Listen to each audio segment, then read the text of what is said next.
सर्वेभ्यः नमः। मंगलं कुर्मः।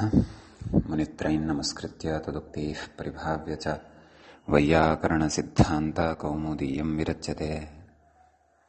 गतपाठे अस्माभिः यद्यत् पठितं तद्वयम् एकवारं स्मरामः। तत्र त्वतलोर्गुणवचनस्य इति यद्वार्तिकमस्ति तस्य वार्तिकस्य यत् पदं वर्तते गुणवचनस्य तेन तत्र कीदृशं गुणवचनं ग्राह्यं यतः भाष्ये एव तत्र आकडारादेका संज्ञा इत्यत्र वोतो गुणवचनात् इत्यत्र च गुणविषये द्विधा चर्चा लभ्यते। अतः तत्र उक्तयोः द्विविधयोः अपि लक्षणयोः गुणवचनस्य तत्र आकडारादेका संज्ञा इति भाष्ये उक्तं गुणलक्षणं पुरस्कृत्य त्वतलोर्गुणवचनस्य इत्यत्र गुणवचनस्य गुणवचनं तत्र तस्यैव गुणवचनस्य तत्र ग्रहणं भवति। यत् आकडारादेका इत्यत्र व्याख्यातं वर्तते। ततश्च भस्याढे तद्धिते इति वार्तिकम् अस्माभिः आरब्धं वर्तते। किञ्च ततः पूर्वं शर्दः कृतार्थता इत्यत्र सामान्य नपुंसकम् इति आदाय तस्य प्रयोगस्य सिद्धिः कृता। कुतः तत्र अन्यथा त्वतलोर्गुणवचनस्य इत्यनेन पुंवद्भावः तत्र न सिद्ध्यति स्म। अतः कृतार्थम् इत्येव तत्र नपुंसकलिङ्गे विद्यमानात् शब्दात् तलन्तः शब्दः सः साधितः युक्त्या। ततः भस्याढे तद्धिते इति तत्र वार्तिकम् आरब्धं परिगणनपरकम्। अस्मिंश्च वार्तिके कश्चन विचारः अस्माभिः पठितः, अग्रे पठिष्यते। किं पठितं? तत्र आदौ तु उदाहरणं रौहिणेयः इति साधितं। ततः परं तत्र अढे इति निषेध सन्दर्भे तत्र स्त्रीभ्यो ढक् इत्यनेन विहितः ढगेव गृह्यते। अग्नेर्ढक् इत्यादिभिः विहितः ढक् तु न गृह्यते इति तत्र प्रतिपाद्य अग्नायी देवता अस्य स्थालिपाकस्य आग्नेयः इति रूपम् अस्माभिः साधितम्। ततश्च अग्रे इदानीं विचारः प्रवर्तमानः वर्तते। सपत्नी विषये सपत्नी शब्दसन्दर्भे तत्र पुंवद्भावः त्रिविधः सपत्नी शब्दः इति उक्तं। तत्र एकविधः नाम प्रथमा विधा अथवा प्रथमः यः प्रकारः सपत्नी शब्दस्य प्रकृते उक्तः वर्तते सः प्रथमः प्रकारः अस्माभिः एतावता दृष्टः वर्तते। नाम सः कथं सिद्ध्यति? इतोपि प्रकारद्वये सपत्नी शब्दः अस्माभिः साधनीयः वर्तते। एतस्य त्रिविधस्यापि सपत्नी शब्दस्य तत्र सम्बन्धः भस्याढे तद्धिते इत्यनेन सह वर्तते। कथं वर्तते इति तु अनुपदमेव अग्रे अस्माभिः ज्ञास्यते। भवतु तत्र प्रथमप्रकारः यः पठितः सपत्नी शब्दस्य व्युत्पादनस्य तद् एकवारं संस्मृत्य अग्रिमप्रकारं प्रति प्रविशामः। किमुक्तं?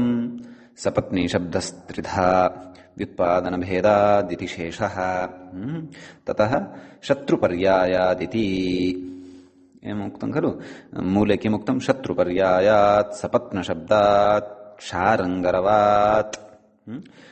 शारङ्गरवादित्वात् नीनि एकः।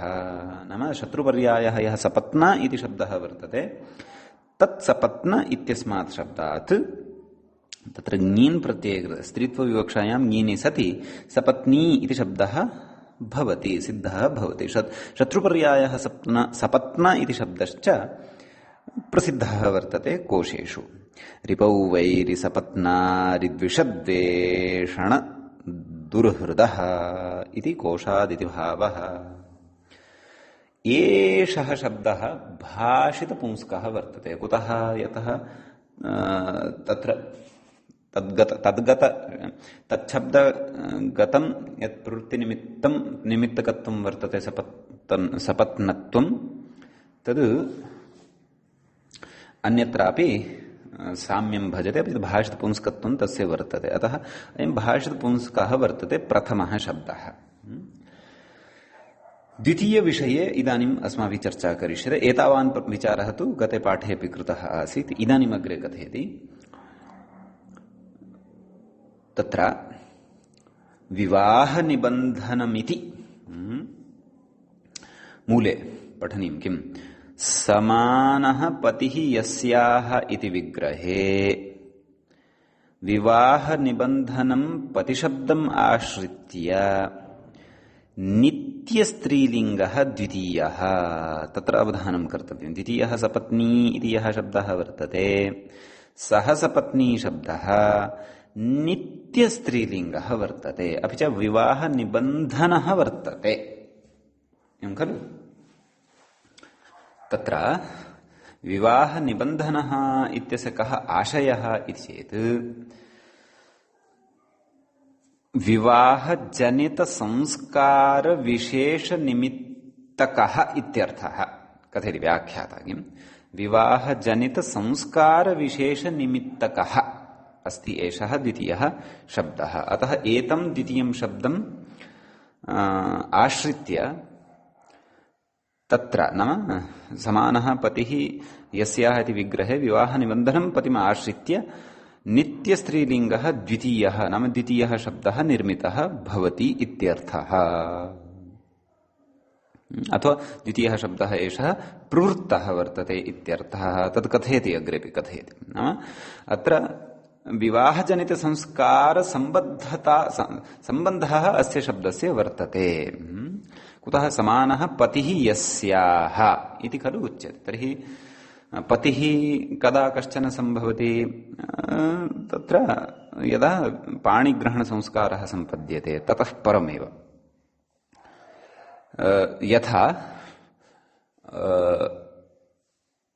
कौशल्यायाः कृते कैकेयी सपत्नी वर्तते। कुतः? समानः पतिः यस्याः, नाम उभयोः पतिः दशरथः समानः वर्तते।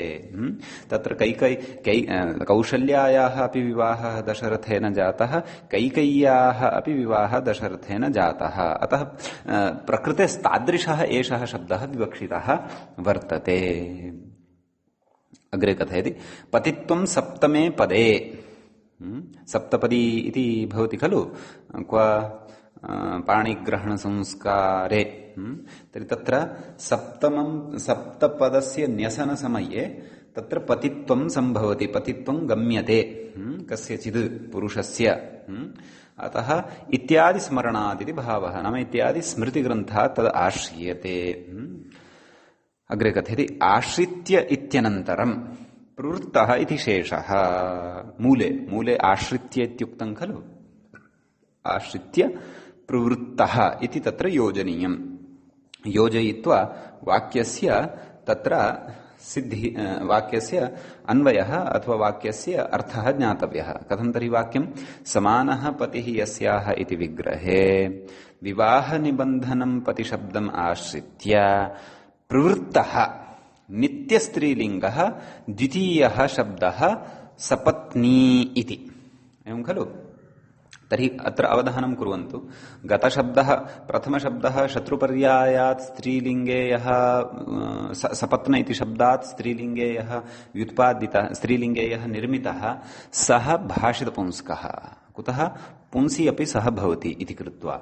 अपि च प्रकृते एष शब्दस्तु समानः पतिः यस्याः इति तु नित्यस्त्रीलिङ्गः एव भवति इति कथयति अग्रे। समानः पतिः यस्याः इति बहुव्रीहि तत्र बहुव्रीहि समासः भवति सिद्धिप्रकारं कथयन्नस्ति अस्माभिः स्त्रीप्रत्ययप्रकरणे तत्र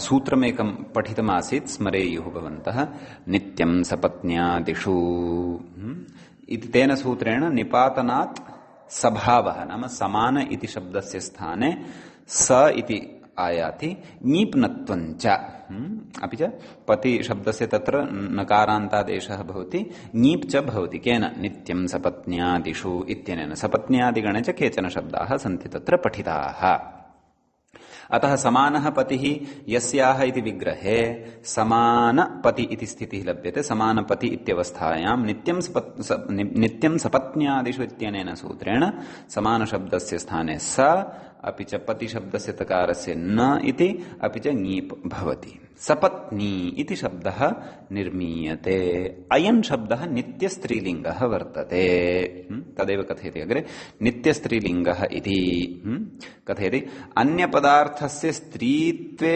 सत्येव अन्यपदार्थः कः वर्तते अत्र काचित् समानः पतिः यस्याः षष्ठ्यर्थे बहुव्रीहिः वर्तते खलु अतः सा काचित् वर्तते तस्याः सा च स्त्री काचित् भवति अतः अन्यपदार्थस्य स्त्रीत्वे सत्येव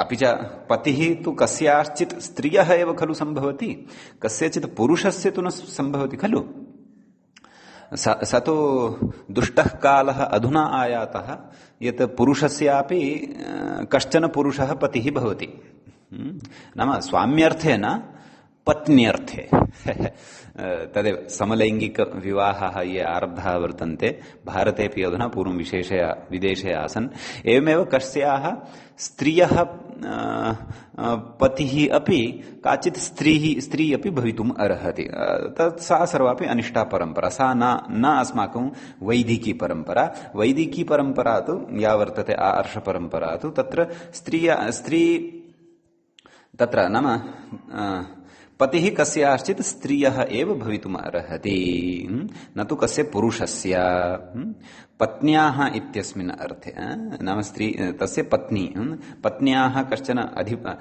भर्ता यदि तर्हि सः पतिः इत्येव भवति कथयति अन्यपदार्थस्य स्त्रीत्वे सत्येव तर्हि प्रकृते अन्यपदार्थः सर्वदा स्त्री एव भवति पत्नी नाम स्त्री एव भवति नान्यत् किमपि स्त्रीत्वे सत्येव विवाहनिबन्धनपतिशब्दस्य अयं शब्दः विवाहनिबन्धनः वर्तते विवाह गतसंस्कारसम्बद्धः अयं शब्दः वर्तते पतिशब्दस्य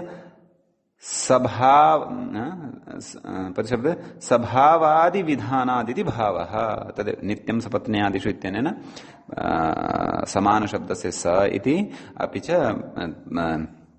नित्यतया तत्र तकारस्य न अपि च ङीप् इत्यादि सर्वं यद्भवति तद्विधानाच्च अयं शब्दः नित्यपुल्लिङ्गे नित्यस्त्रीलिङ्गे एव व्यवह्रियते इत्यर्थः अग्रे कथयति पतिर्नाम धवः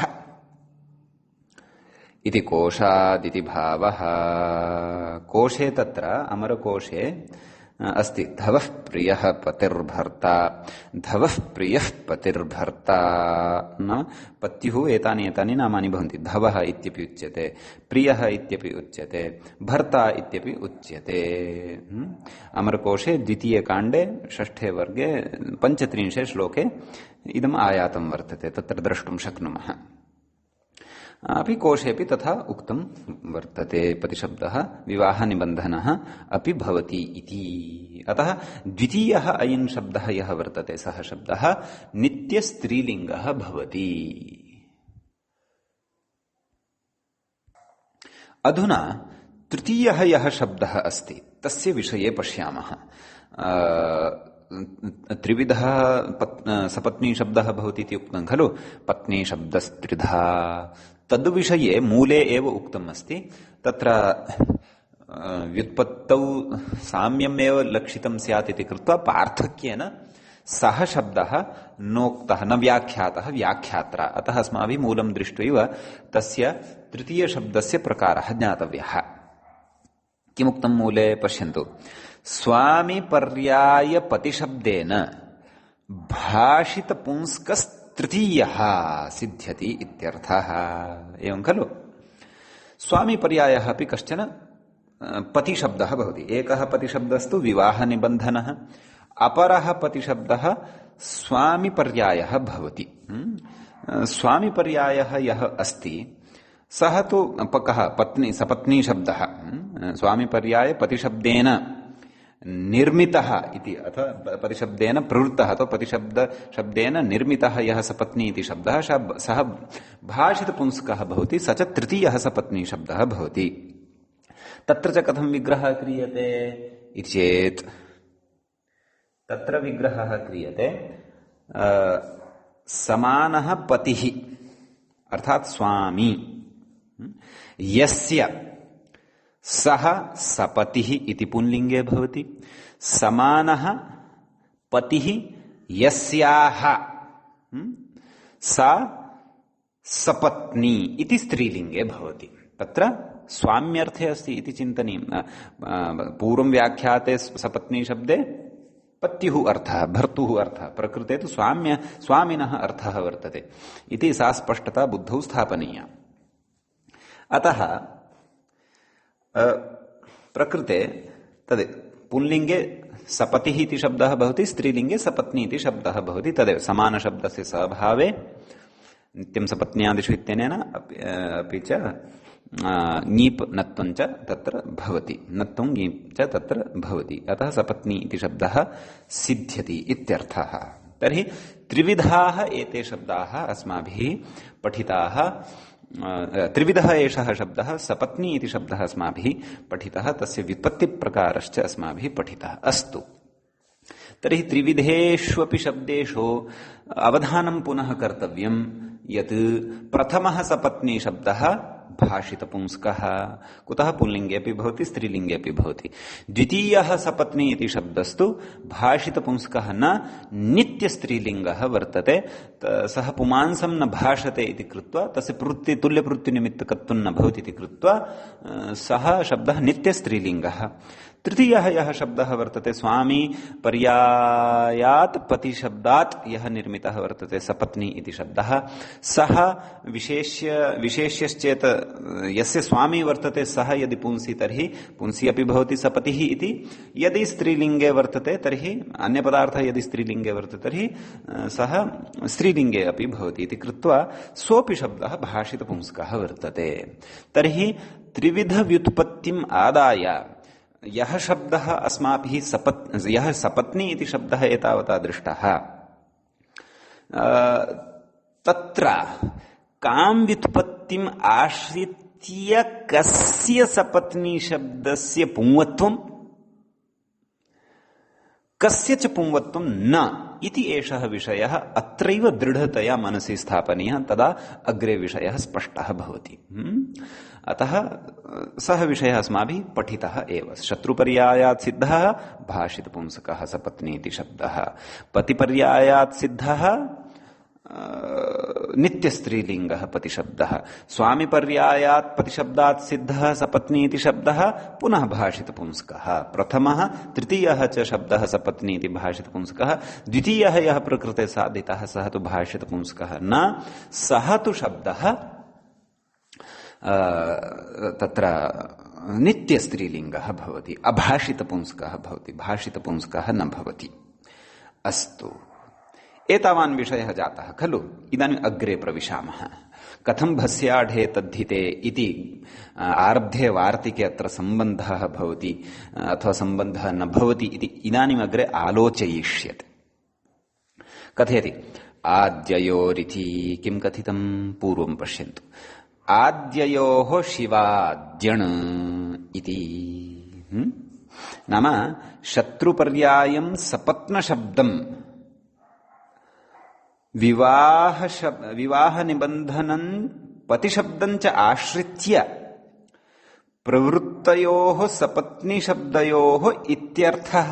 नाम त्रिविधः यः शब्दः अधुना पठितः तत्रापि प्रथमः द्वितीयः च। प्रथमः शत्रुपर्यायं सपत्नशब्दम् आश्रित्य शारङ्गरवादित्वात् ङीनीयः साधितः, अपि च अपरः विवाहनिबन्धनपरकं प्रतिशब्दम् आश्रित्य यः अपरः शब्दः अस्माभिः साधितः सपत्नी तयोः इत्यर्थः। शिवादित्वात् अण् शिवादिभ्योऽणु इत्यनेन सूत्रेण अण् इति प्रत्ययः भवति। कस्मिन् अर्थे? तस्यापत्यम् इत्यस्मिन् अर्थे, नाम सपत्न्याः अपत्यं सापत्नः। एवं खलु? पश्यन्तु, तत्र शत्रुपर्यायः प्रथमः शब्दः सपत्नी। तस्याः सपत्न्याः अपत्यम् अपि सापत्नः इत्येव भवति। द्वितीयः यः विवाहनिबन्धन प्रतिशब्दद्वारा निर्मितः सपत्नी इति नित्यस्त्रीलिङ्गः, तस्मात् अणि प्रत्यये परतः, नाम अपत्यार्थके अणि प्रत्यये परतः अपि प्रयोगः सापत्नः इत्येव भवति इत्यर्थः। तत् कथं तद् इदानीम् अग्रे ज्ञातव्यं वर्तते। कथयति अग्रे पश्यन्तु। सपत्न्याः अपत्यम् इत्यर्थे तस्यापत्यम् इति अणं बाधित्वा खलु स्त्रीभ्यो ढक् इति ढकि प्राप्ते आदौ तस्यापत्यम् इत्यनेन अण् प्राप्यते। सपत्न्याः अपत्यम्। अत्र सपत्नी शब्दः कः? शत्रुपर्यायः अपि च विवाहनिबन्धन प्रतिशब्दद्वारा सिद्धोऽपि। तद्शब्दद्वयस्य अपत्यार्थे किं रूपं भवति इति सा चर्चा प्रवर्तते। भस्याढे इत्यस्य कथं सम्बन्धः अत्र अस्ति वा न वा इति तु अचिरेण स्पष्टः भविष्यति विषयः। अस्तु, तर्हि सपत्न्याः अपत्यम् इत्यर्थे तस्यापत्यमिति अणं बाधित्वा आदौ अण् प्राप्नोति सामान्यतया। ततः तत्र स्त्रीभ्यो ढक् इति ढकि प्राप्ते अणं प्रबाध्य ढक् पुनः अणं प्रबाध्य ढक् प्राप्तः भवति। ढकि प्राप्ते शिवादिभ्योऽणु शिवादिगणेऽपि सपत्नी शब्दः पठितः इति कृत्वा अपि इति मया कुतः योजितः इति चेत् तत्र नित्यं सपत्न्यादिषु तत्रापि वर्तते, परन्तु तत्र स्त्रीलिङ्गविधानं वर्तते, सभावविधानं वर्तते, अत्र तु अपत्यार्थप्रत्ययविधानं वर्तते। अस्तु, तर्हि शिवादिभ्यो अण् इति अणि आदौ अण् प्राप्तः, अणः अपवादः ढक् प्राप्तः, पुनः ढकः अपवादः अण् एव प्राप्तः। एवं बाध्यबाधक बहवः महान् कश्चन भवति तद्धितेषु, तद् वयम् अग्रे पठिष्यामः तद्धितप्रकरणे। भवतु, तर्हि अणि का स्थितिः जाता? स्थितिः जाता सपत्नी अण् इति स्थितिः जाता। कथयति आद्यस्य सपत्नी शब्दस्य इदानीम् अणि परतः इदानीम् एकैकं स्वीकृत्य विचारः क्रियते। आदौ वयं शत्रुपर्यायात् सपत्नी शब्दात् अणि परतः प्रक्रियां द्रक्ष्यामः। ततः परं वयं तत्र विवाहनिबन्धन प्रतिशब्दद्वारा निर्मित सपत्नी शब्दात् अणि परतः प्रक्रियां द्रक्ष्यामः। अस्तु, कथयति तत्र अणि आद्यस्य सपत्नी शब्दस्य भाषितपुंस्कतया, सः भाषितपुंस्कः भवति इति अस्माभिः पूर्वं दृष्टमेव अस्ति। भाषितपुंस्कतया पुंवत्वं केन भवति इति चेत् भस्याढे तद्धिते इत्यनेन भवति। कुतः? तेन किमुक्तं? भस्य ढभिन्ने तद्धिते परतः पुंवद्भावः भवति स्त्रीलिङ्गे विद्यमानस्य। अतः प्रकृते सपत्नी इति शब्दः यः वर्तते सः भाषितपुंस्कः वर्तते। ततः परे अढः प्रत्ययः वर्तते, सः अण् अस्ति, यत् अण् ढ नास्ति। अतः यद्यद् लब्धम् अपि च सः अजादिः अस्ति, अजादि परतः सपत्नी इत्यस्य भसौञ्जा भवति। अतः भसौञ्जायां जातायां तत्र पुंवत्वे नाम पुंवद्भावः भवति खलु। पुंवद्भावः यदि जातः तर्हि सपत्नी इति आसीत्, सपत्न इति अवशिष्टम्। पुंवत्वे अग्रे कथयति ङीपः निवृत्तौ, ङीप् इति प्रत्ययस्य निवृत्तिः भवति। यथा पुंवद्भावः जातः तर्हि स्त्रीलिङ्गम् आश्रित्य यः प्रत्ययः प्रवृत्तः सोऽपि न तिष्ठति। निमित्तापाये नैमित्तिकस्याप्यपायः, नीपे तु तत्र निमित्तं भवति स्म किम् इदमेव स्त्रीत्वं, स्त्रीत्वमेव न स्थितं, पुंवत्वं यदि आयातं तर्हि ङीप् अपि कुतः, ङीपः निवृत्तिः भवति। तर्हि का स्थितिः जायते? सप अणि अण इति अणित् अस्ति खलु, आदिवृद्धिरपि अतः कर्तव्या। सापत्न सापत्न इत्यवस्थायां भत्वात्, भसंज्ञापि अस्ति, भत्वात् सापत्न इति नकारोत्तरवर्ती अकारः पुनः तस्य अकारः यः अस्ति तस्य लोपः भवति। सापत्न सापत्न सुसस्यरुत्तविसर्ग सापत्नः इति रूपं सिद्धं भवति। प्रथम शत्रुपर्यायात् सपत्नी शब्दात् अपत्यार्थके अणिपरतः।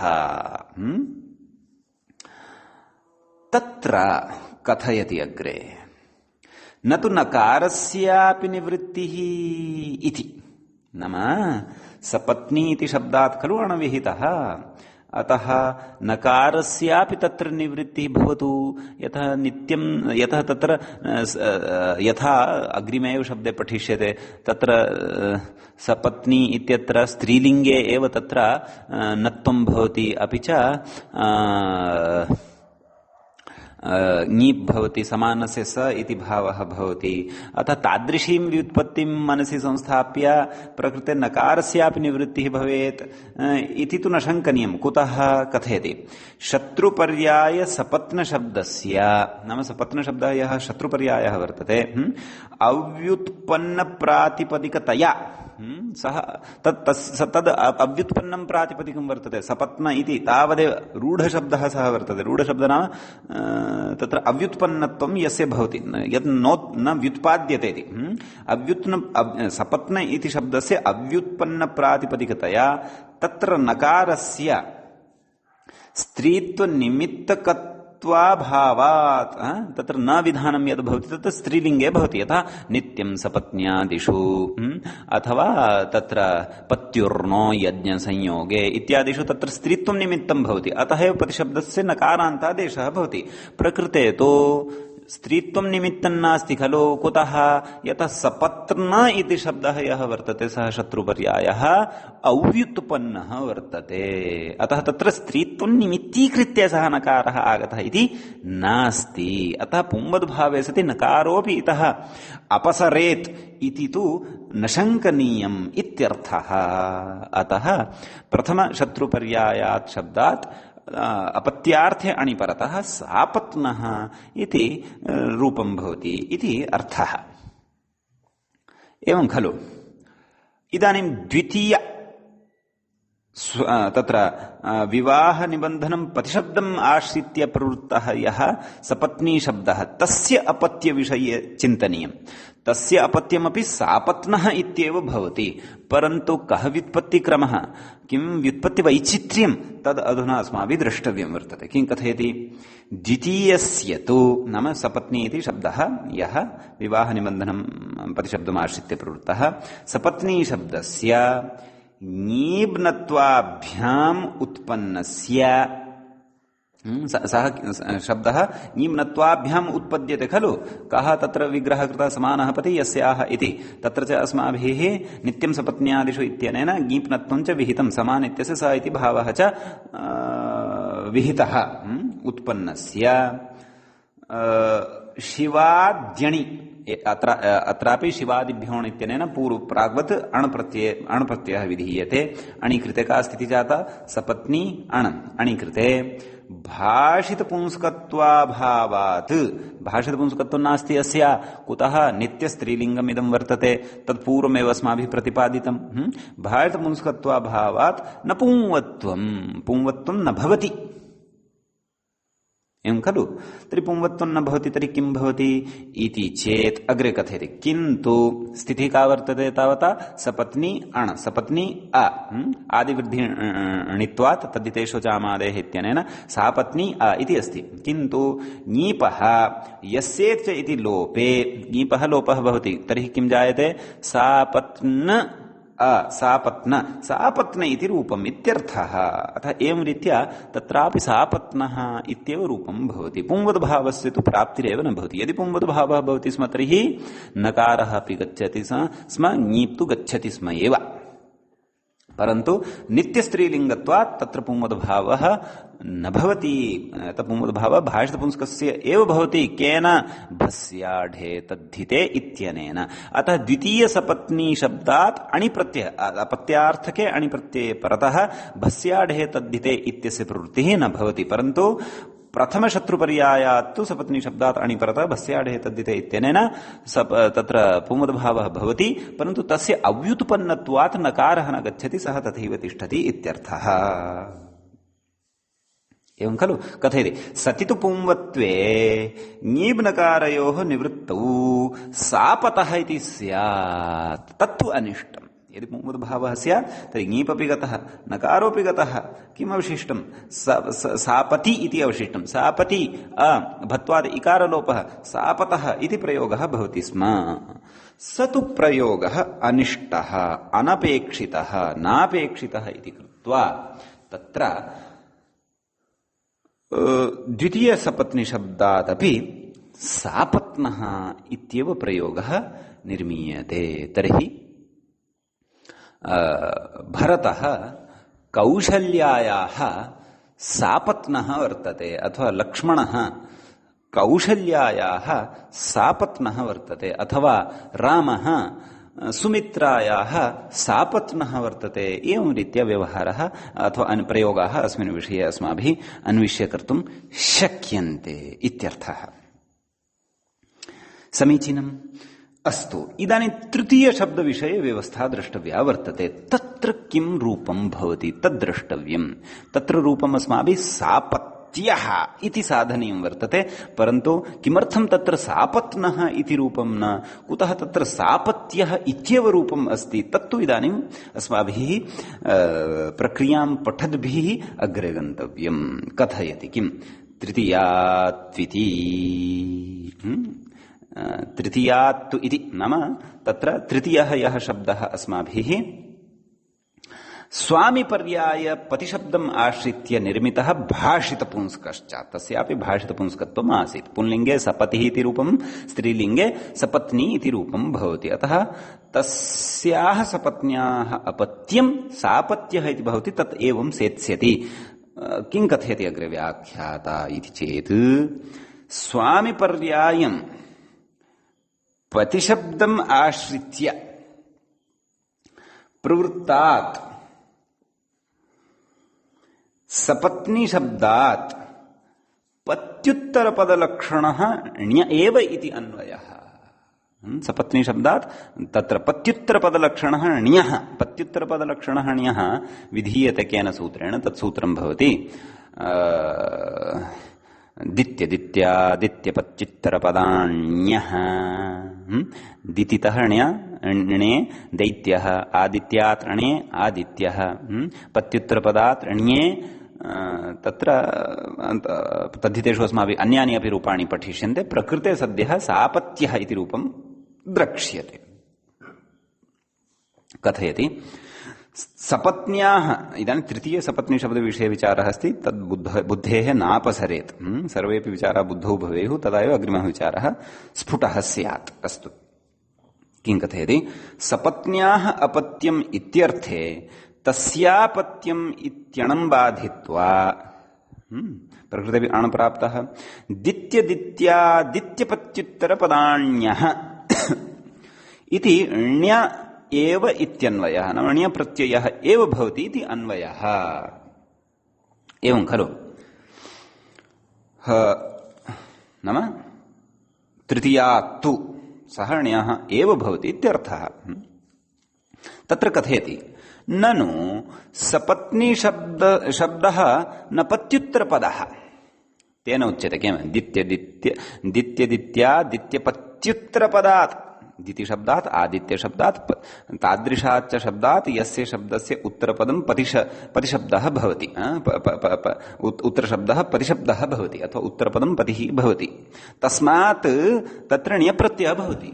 परन्तु अत्र सपत्नी इति शब्दात् णियप्रत्ययः भवति इति कथमुच्यते भवद्भिः भोः इति चेत् तत्र कुतः इति चेत् तत्र तु पत्नी इति शब्दः श्रूयमाणः वर्तते सपत्नी इति पत्युत्तरत्वं न श्रूयते परन्तु पत्न्युत्तरत्वं श्रूयते दित्यदित्यादित्य इति सूत्रं तु पत्युत्तरात् ण्यं वदति अत्र तु सपत्नी शब्दस्य पत्युत्तरं नास्ति पत्न्युत्तरत्वं वर्तते तर्हि कथं ण्यः इति शङ्कायां कथयति किं लिङ्गविशिष्टपरिभाषयेति तत्र उक्तं मूले किं लिङ्गविशिष्टपरिभाषया पत्युत्तरपदलक्षणः ण्य एव खलु प्रातिपदिकग्रहणे लिङ्गविशिष्टस्यापि ग्रहणम् इति परिभाषां वयं शब्दाधिकारादारभ्य पठन्तः स्मः मध्ये मध्ये असकृत अस्याः परिभाषायाः चर्चा अस्माभिः विहिता वर्तते अतः किं पत्युत्तरपदलक्षणः ण्य एव भवति न तु अण तु न भवति तर्हि तत्र पतिशब्दे गृहीते प्रातिपदिकग्रहणे पतिति प्रातिपदिकग्रहणे लिङ्गविशिष्टस्यापि नाम लिङ्गसहितस्यापि नाम स्त्रीलिङ्गसहितस्यापि तत्र ग्रहणं भवति एवं खलु अत्र ण्यप्रत्यय एव शब्दस्य व्यावर्त्यमाह नाम एव शब्दद्वारा कः व्यावर्त्यते नाम कस्य निवृत्तिः भवति कस्य व्यावृत्तिः भवति सः अण् नाम अण् न भवति शिवादिभ्योऽण् इत्यनेन अण् न भवति अपि तु ण्यः एव भवति लिङ्गविशिष्टपरिभाषा सामर्थ्यात् सपत्नी शब्दस्यापि पत्युत्तरत्वात् इत्यर्थः एवं खलु कथयति ननु ण्यप्रत्ययस्यापि शिवाद्यण अपवादः इत्यत आह नाम ण्यप्रत्ययः यः अस्ति तस्य शिवादिभ्योऽण् इत्यनेन विहितः यः अण् सः अपवादः भवति इत्यत आह किमाह शिवादौ रूढयोः एव ग्रहणात् इदानीम् अग्रे विचारः प्रवर्त्स्यति सापत्यः इति तु साधिष्यते परन्तु कथयति शिवादौ नाम शिवाद्यण नाम शिवादिगणे कीदृशः सपत्नी शब्दः पठितः नाम तत्र शिवादिगणे तत्र रूढयोः एव ग्रहणं भवति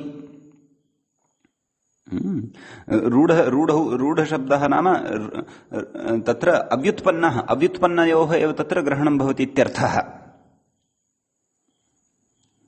एवं खलु तर्हि प्रथमः यः शब्दः अस्ति प्रकृते सः अपि रूढः वर्तते द्वितीयः यः शब्दः वर्तते सः योगरूढः वर्तते तृतीयस्तु यः शब्दः वर्तते सः यौगिकरूढः वर्तते नाम यौगिकः वर्तते तत्र आद्यौ यद्वौ अस्माभिः व्युत्पादितौ आद्यौ यौ द्वौ शब्दौ अस्माभिः पठितौ सपत्नी इति शब्दौ तत्र शिवादिगणे यः सपत्नी शब्दः पठितः तेन सपत्नी शब्देन रूढयोः एव नाम अस्माभिः प्रतिपादितेषु आद्ययोः रूढयोः एव ग्रहणं भविष्यति कथं भविष्यति तदग्रे ज्ञास्यते तयोः रूढयोः एव ग्रहणं भविष्यति तृतीयः यः वर्तते यौगिकः तस्य ग्रहणं तु न भवति खलु तत् कुतः न भवति वक्ष्यते अस्तु अत एव तत्र तृतीये नाम तृतीयस्य यौगिकस्य अपि च इदम् अयं विषयः इतोपि स्पष्टीकरिष्यते नाम आद्यौ द्वौ यौ वर्तेते तौ रूढौ कथं तृतीयः यः वर्तते सः रूढः न अपि तु यौगिकः कथं रूढत्वं नाम किं यौगिकत्वं नाम किं योगरूढत्वं च नाम किम् इति सर्वम् अस्माभिः चिन्ता करिष्यते धैर्येण श्रोतव्यम् अस्तु तर्हि तत्र उच्यते शङ्का कुतः आरब्धा वर्तते नाम ण्यप्रत्ययस्यापि अपवादः अस्ति भोः कः शिवाद्यण् शिवादिभ्योऽण् इत्यनेन विहितः यः अणप्रत्ययः वर्तते सः अणप्रत्ययः तु ण्यस्यापि अपवादभूतः प्रत्ययः अस्ति। अतः कथं प्रकृते सपत्नी इति शब्दात् भवता लिङ्गविशिष्टपरिभाषादिकं सर्वम् आश्रित्य एतावत् शीर्षासनं कृत्वा ण्यप्रत्ययः उच्यते। सत्यं ण्यप्रत्ययः अपेक्षितः, सापत्यः इति प्रयोगः अपेक्षितः, अतः उच्यते। परन्तु अपवादत्वात् यः अणप्राप्यमाणः वर्तते तस्य भवान् कमुपचारं करिष्यति? तदर्थं भवता सविधे कः उपायः वर्तते चेत् सः उपायः सूचितः एव। किं नाम शिवादौ तु अस्माभिः पठिते त्रिविधे सपत्नी शब्दे आद्ययोः द्वयोः एव तत्र ग्रहणं मन्तव्यं। तत्र पठितेन शब्देन सपत्नी इति शब्देन अत्र पठितयोः द्वयोः रूढयोः एव ग्रहणं भविष्यति, तृतीयस्य तु न भविष्यति। कुतः? तृतीयः यौगिकः अस्ति। तर्हि रूढयोः एव ग्रहणं भवति, यौगिकस्य ग्रहणं न भवति इत्यत्र यद् विनिगमकम् अस्ति तद् अचिरात् वक्ष्यते। अस्तु, सद्यः किं कथयति? सपत्नशब्दः शत्रौ केवलरूढः, नाम केवलः रूढः वर्तते। अस्माभिः पूर्वमुक्तमेव सपत्नशब्दः अव्युत्पन्नः अव्युत्पादितः वर्तते, सः व्युत्पन्नः नास्ति। यः शब्दः, यस्य शब्दस्य प्रकृतिप्रत्ययविभागपूर्वकं तत्र व्युत्पादनं न भवति, साक्षात् रूढिवशात् यथा सः लोके संस्कृतलोके वैदिके लोके वा यथा व्यवहृतः तद्वदेव तस्य शब्दस्य स्वीकारः लोके क्रियते अथवा व्याकरणे क्रियते, सः शब्दः रूढशब्दः, परम्परया लब्धः, तत्र प्रकृतिप्रत्ययविचार एव न क्रियते। अतः सपत्नशब्दः तेन निर्मितः सपत्नी इति च तस्य च मूले यः शब्दः वर्तते सपत्नशब्दः सः रूढशब्दः वर्तते। विवाह निबंधनम प्रतिशब्दम आश्रित्य प्रवृत्तस्तु योगरूढ़ः। द्वितीयः अपि रूढः वर्तते, परन्तु सः योगरूढः वर्तते। योगरूढः नाम किञ्चित् तत्र कस्यचित् योगस्य आश्रयः स्वीक्रियते। योगः नाम तद् प्रकृतिप्रत्ययपरः यः योगः वर्तते तादृशः तत्र योगः स्वीक्रियते। अपि च योगरूढः शब्दः व्युत्पन्नोऽपि भवति, किञ्चित् व्युत्पन्नतापि तस्य भवति, किञ्चित् अव्युत्पन्नतापि तस्य भवति। कस्य? योगरूढशब्दस्य। अतः द्वितीयः यः सपत्नी इति शब्दः अस्माभिः साधितः, समानः पतिः यस्याः इति, सः शब्दः योगरूढः वर्तते। नाम रूढशब्दस्य एव कश्चन भेदविशेषः योगरूढः। तद लक्ष्यानुसारं तस्य रूढत्वं व्युत्पन्नत्वमपि स्वीक्रियते, अव्युत्पन्नत्वमपि स्वीक्रियते। अतः द्वितीयः अयं शब्दः अपि तत्र योगरूढः वर्तते। रूढः एव, परन्तु रूढशब्दस्यापि भेदान्तरमेकं भवति, योगरूढः। नाम तत्र किञ्चित् कदाचित् तत्र व्युत्पादनाय अवसरः भवितुम् अर्हति, तादृशः योगरूढः। विवाहकर्तरि पाति रक्षति इति योगस्यापि सत्वात्। कुतः? नाम तत्र योगोऽपि वदन, योगश्चासु रूढश्च, नाम योगोऽपि वर्तते अपि च रूढः अपि वर्तते। कथं तस्य योगरूढत्वं वर्तते इति कथयन्नस्ति सः। अपि च अयमेव उत्तमः कश्चन अवसरः वर्तते। रूढशब्दाः के भवन्ति, योगरूढः के भवन्ति, यौगिकाश्च शब्दाः के भवन्ति इति एभिः उदाहरणैः शब्दानां त्रिविधं प्रकारम् अवगन्तुम् अयम् अवसरः उत्तमः अवसरः वर्तते। तत् अवधानेन अयं विचारः अवगन्तव्यः। किं कथयति? विवाहकर्तरि, विवाहकर्ता कः? पति। तस्मिन् पाति रक्षति इति योगस्यापि सत्वात्, नाम तत्र अयमपि तत्र योगः वर्तते एव। ततः तस्य अपि च तत्र रूढत्वमपि किञ्चन रूढांशोऽपि तत्र कश्चन वर्तते, नाम अव्युत्पन्नत्वम् अपि तत्र स्वीक्रियते। सपत्नी इति नाम विवाह निबन्धनात् शब्दात् यः सपत्नी इति शब्दः स्वीकृतः सः तत्र तस्य रूढत्वमपि वर्तते, किञ्चित् व्युत्पत्तिवशात् तत्र योगत्वमपि तत्र गम्यते। अतः योगरूढः सः शब्दः भवति द्वितीयः। एवं खलु अग्रे कथयति, स्वामिपर्यायन्तु पतिशब्दम् आश्रित्य प्रवृत्तः केवल यौगिकः। सः तु केवलः शुद्धः यौगिकः वर्तते, न रूढः वर्तते न च योगरूढः वर्तते, सः केवलः यौगिकः वर्तते। यौगिको नाम प्रकृतिप्रत्यय योग लभ्यार्थवाचकः नाम प्रकृतिप्रत्ययोः योगद्वारा यस्य कश्चन अर्थः पुरस्तात् अस्माकं सविधे लभ्यते तादृश अर्थस्य वाचकः यः शब्दः सः यौगिकशब्दः भवति एवं खलु स च अस्माभिः स्वामिपर्यायः सः शब्दः साधितः आसीत् एवं खलु तर्हि ततः किम् इत्यत आह ततः सापत्य इति रूपं सिद्ध्यति नाम तत्र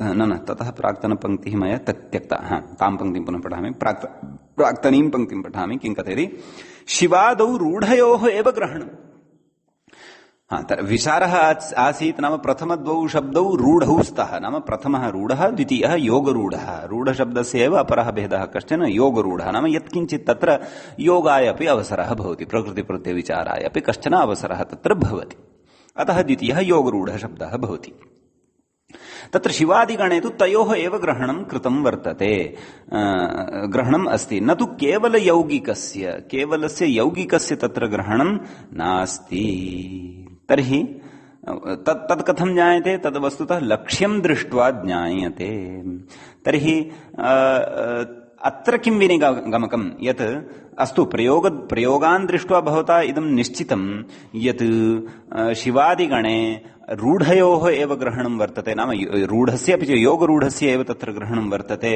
यौगिकस्य तु तत्र ग्रहणं न भवति इति भवता कदाचित् लक्ष्यं दृष्ट्वा इदं निर्णीतं स्यात् परन्तु योगादेव रूढादेव सपत्नी शब्दात् अण अपि च योगरूढादेव सपत्नी शब्दात् अण यौगिकात् सपत्नी शब्दात् तु अण न इत्यत्र किं विनिगमकम् इति चेत् तत्र कश्चन न्यायः भवति कथयति किं कथयति पश्यतु शिवादौ रूढयोरेव ग्रहणं न तु केवल यौगिकस्य कुतः योगात् रूढेर्बलवत्वादिति भावः कश्चन न्यायः अस्ति प्रसिद्धः योगात् रूढिर्बलीयसी इति योगात् रूढेः एव बलीयस्त्वं भवति नाम तर्हि तेन किं जातं तेन प्रकृते सपत्नी शब्दः तादृशः नाम तादृशात् एव सपत्नी शब्दात् तत्र अण भविष्यति यः शब्दः रूढः वर्तते योगरूढश्च वर्तते यौगिकात् तु न भविष्यति योगात् रूढिर्बलीयसी इति कृत्वा इति न्यायात् एवञ्च ततः किमित्यत आह नाम तेन किम् एतावता प्रतिपादितेन अथवा एतावता प्रतिपादनेन किम् आयातं किमित्यत आह नाम सापत्य इति रूपं सिद्ध्यति भोः इति आयातम् इति लब्धम् कथयति सापत्य इति नाम स्वामिपर्याय पतिशब्दघटित सपत्नी शब्दस्य भाषितपुंस्कत्वात् पुंवत्वे केन पुंवत्वे भस्याढे तद्धिते यतः अण इति अत्र ढ प्रत्यय भिन्नः वर्तते अतः भस्याढे तद्धिते इत्यस्य विचारः अपि वस्तुतः तद्वार्तिकमादाय एव इदं समग्रमपि विचारम् आरब्धं वर्तते भाषितपुंस्कत्वात् पुंवत्वे सति ङीम्नत्वयोः निवृत्तौ ङीपोऽपि निवृत्तिः भवति नकारस्यापि निवृत्तिः भवति अतः किम् अवशिष्यते सपति इत्येव अवशिष्यते सपति अण णित्वात् आदिवृद्धिः तद्धितेषु चामादे इत्यनेन सापति अ यस्येति च इत्यनेन तकारोत्तरवर्तिनः इकारस्य लोपः सापत् क्षन्तव्यः अण तु न कृतः अण्या इति दोषः मया चरितः अण्या यतः अणः तु बाधः कृतः अस्माभिः अतः अण्या इति प्रत्ययः भवति सापति अण्या इत्यस्य किम् अवशिष्यते य अण्या अपि णित् णकारस्य इति संज्ञा भवति अतः तद्धितेषु चामादेः इत्यनेन आदिवृद्धिः सापति य पुनः सापति इत्यत्र इकारस्य लोपः यस्य इत्यनेन सापत् य सापत्य इति रूपम् इत्यर्थः एवं रीत्या तत्र सापत्यमिति रूपं सिद्ध्यति इति तत्र अर्थः ज्ञातव्यः इति एतावता भस्याढे तद्धिते इति वार्तिकस्य प्रपञ्चे सपत्नी इति शब्दस्य तद्धित भिन्ने क्षन्तव्य ढे भिन्ने तद्धिते अणि परतः ण्यप्रत्यये च परतः कस्य सपत्नी शब्दस्य पुंवद्भावः कस्यचन इति विषयः अस्माभिः पठितः। तत्र प्रथमस्य पुंवद्भावः कृतः, सापत्नः इति प्रयोगः सिद्धः। द्वितीयस्य तु पुंवद्भावः न भवति नित्यस्त्रीलिङ्गत्वात्, तत्रापि सापत्नः इत्येव प्रयोगः सिद्धः व्युत्पत्तिभेदात्। तृतीयः तु यः सपत्नी शब्दः तस्मात् तु ण्यप्रत्यये परतः सापत्यः पुंवद्भावश्च विहितः तृतीये शब्दे, यथा भाषपुंसकत्वं तस्य वर्तते। ण्यप्रत्यये परतः सापत्यः इति प्रयोगः सिद्ध्यति इत्यर्थः। अतः तत्तत्प्रसङ्गे तत्तत्प्रसङ्गम् आश्रित्य एतेषां शब्दानां प्रयोगः कर्तुं शक्यते, एवं खलु। अतः एतावता तत्र भस्याढे तद्धिते इति वार्तिकगतः विचारः सम्पन्नः भवति। इदानीं वयम् अग्रिमपरिगणनवार्तिकं गच्छन्तः स्मः। तद्वार्तिकम् अस्ति कस्मिंश्चित् प्रसङ्गे पूर्वमपि इदं वार्तिकं स्मृतम् अस्माभिः, अत्रैव भस्याढे तद्धिते इत्यत्रैव। तत्र हास्तिकम् इति शब्दस्य निर्माणसमये स्मृतमासीत्। तत्र पङ्क्तिः एका आगता आसीत् खलु, ठक्छसोश्च इति पुंवत्वादेव सिद्धिः तु अनाशङ्क्या छसः साहचर्येण भवतश्ठक्छसौ इति ठकः एव तत्र ग्रहणात्। अस्तु, सः विचारः तत्रैव द्रष्टव्यः, तत्रैव च अस्माभिः स्पष्टीकृतः। इदानीं तु वयं ठक्छसोश्च इति परिगणनवार्तिकस्य अग्रे पठने प्रवृत्ताः भवामः। वार्तिकं ठक्छसोश्च इति। तत्र पदच्छेदः यदि क्रियते, वार्तिके प्रथमं पदं भवति ठक्छसोः, द्वितीयं पदं भवति च। ठक्छसोः इत्यस्य विग्रहः कथमिति चेत् ठक् च छश्च, एवं खलु। अत्र शस् इति नास्ति, छ इति अस्ति। छस्, ठक् च छश्च, ठक् छसौ तयोः, ठक् छसोः सप्तमी विभक्तेः द्विवचनम् अस्ति, नाम ठक् छसोः परतोः च इति अव्ययम्। एवं किल कथयति वार्तिकमिति। वार्तिकस्य अर्थं कथयति, एतयोः परतः, नाम ठकि परतः छसि च परतः पुंवत्वं वक्तव्यम् इति शैषः, नाम इति शैषः अर्थः। नाम स्त्रियाः पुंवद्भाषपुंसकाः इत्यतः पुंवत्वस्य अनुवृत्त्या। अपि च पुंवत्वं कस्य वक्तव्यं, स्त्रियाः स्त्रीलिङ्गे विद्यमानस्य वक्तव्यम्। अपि च कस्य वक्तव्यं, भाषितपुंसकस्य एव वक्तव्यम्, खलु। परन्तु तेन प्राप्तिः न जायमाना आसीत्, अतः वार्तिकं। कुतः स्त्रियां विद्यमानः स्त्रीलिङ्गे विद्यमानः शब्दः परतः नास्ति, परन्तु परतः तु अत्र ठक् इति प्रत्ययः भवति अथवा छस् इति प्रत्ययः भवति इत्यर्थः, एवं खलु। कथयति, किं कथयति, तत्र ठक् इति यः प्रत्ययः वर्तते सोऽपि तद्धितभिन्नः एव खलु। अपि च छस् इति यः प्रत्ययः वर्तते सोऽपि क्षन्तव्यः, तद्धितभिन्नः, ढ भिन्नः तद्धितः एव खलु। ठक् यः प्रत्ययः सोऽपि ढ भिन्नः एव तद्धितप्रत्ययः। एवमेव छस् इति यः प्रत्ययः सोऽपि ढ भिन्नः एव तद्धितप्रत्ययः। अतः भस्याढे तद्धिते इत्यनेन किं ठकि परतः छसि च परतः तत्र पुंवद्भावः न भवति वा इति चेत् तत्र कथयति, व्याख्याता कथयति, अभत्वात् अप्राप्तौ वचनम्। नाम भसंज्ञायाः बाधात् तत्र अप्राप्तौ, कस्य अप्राप्तौ, भस्याढे तद्धिते इति पूर्वं पठित पूर्वं पठितं वार्तिकं यद् वर्तते भस्याढे तद्धिते तस्य अप्राप्तौ वचन। तेन तु भस्य एव तत्र पुंवद्भावः क्रियते। प्रकृते ठकि वा परतः अथवा छसि वा परतः तत्र शब्दस्य नाम स्त्रियां विद्यमानस्य शब्दस्य भत्वं न भवति। भत्वं न भवति चेत् तर्हि तेन भस्याढे तद्धिते इत्यनेन कथं तत्र पुंवद्भावः कर्तुं शक्यते? न खलु कर्तुं शक्यते। अतएव अभत्वात् ठक्छसोश्च इत्यस्य सूत्रस्य इत्यस्य वार्तिकस्य अप्राप्तौ इदं वचनम् आरभ्यते ठक्छसोश्च इत्यर्थः।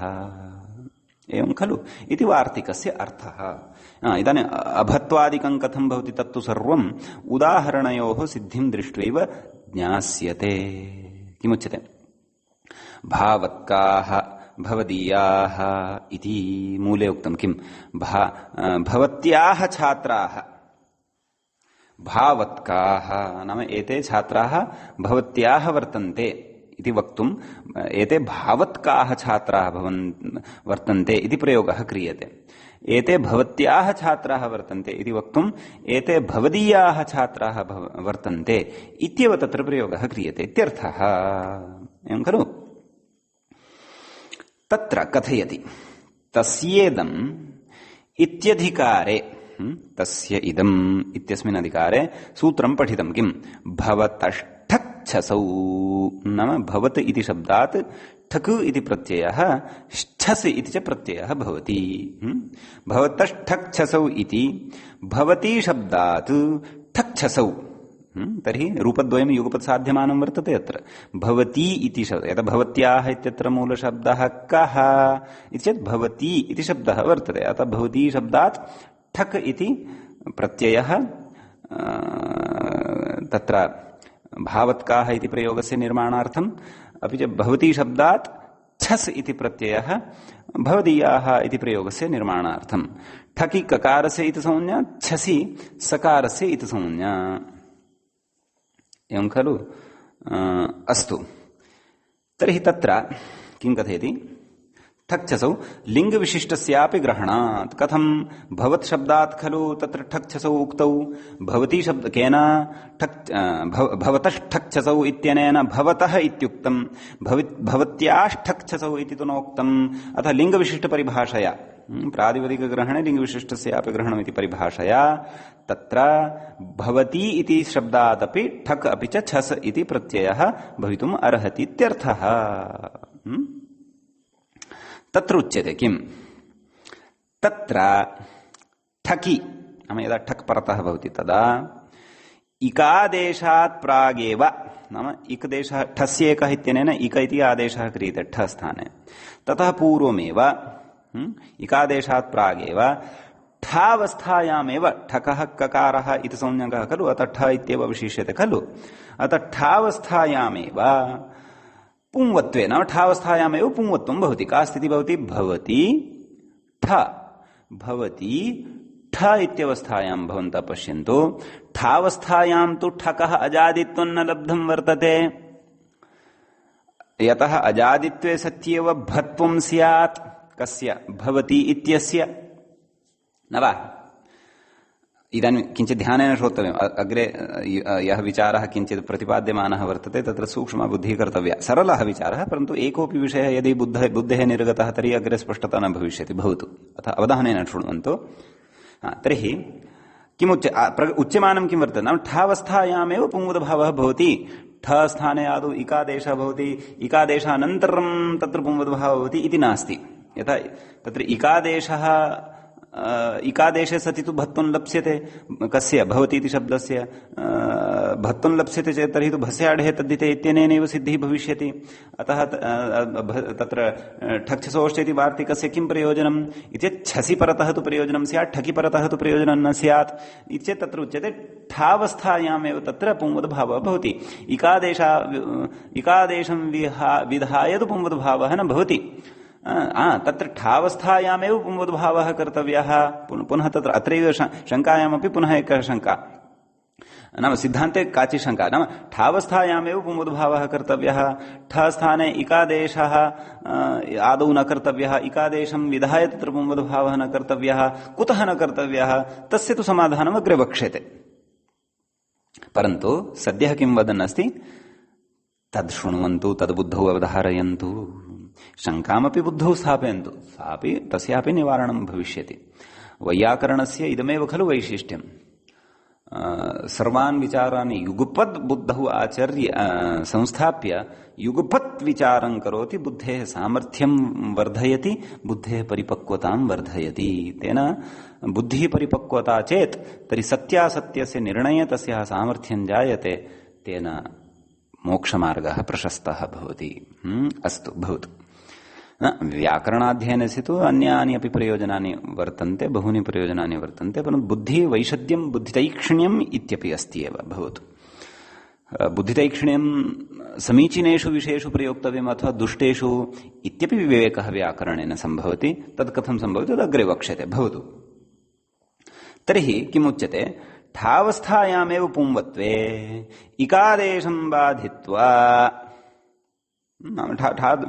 ठावस्थायां पुंवत्वं भवति। का स्थितिः जायते? पुंवत्वं यदि जातं भवत्, वस्तुतः भवान् इति भवति, परन्तु तस्य मूलप्रातिपदिकं स्वीक्रियते भवत्। भवति इत्यत्रापि यत् प्रातिपदिकं भवति तद् उगन्तं भवति, भवतु इति। सर्वादिगणे पाठसामर्थ्यात् अतः तस्य उकारस्य इतसंज्ञा भवति। अतः भवत्। ठावस्थायामेव पुंवत्वे इकादेशं बाधित्वा इसुसुक्तान्तात् कः इति कादेशः।